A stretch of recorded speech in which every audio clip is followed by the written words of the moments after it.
বেশ কয়েকদিন ধরে আমাদের চ্যানেলে নতুন কোনো শর্টস আপলোড করা হচ্ছিল না, তাই আজ নতুন একটি শর্টস নিয়ে চলে আসলাম আপনাদের সাথে।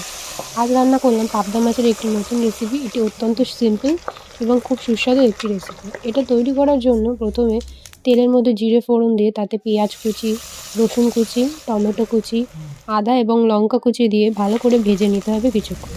তারপরে রান্নায় ব্যবহৃত যে সমস্ত গুঁড়ো মশলা আমরা ব্যবহার করে থাকি তার মধ্যে হলুদ গুঁড়ো, লবণ এবং জিরে গুঁড়ো আর লঙ্কার গুঁড়ো দেওয়ার পর সামান্য চিনি দিয়ে আবার মশলাটিকে কিছুক্ষণ কষিয়ে নিতে হবে।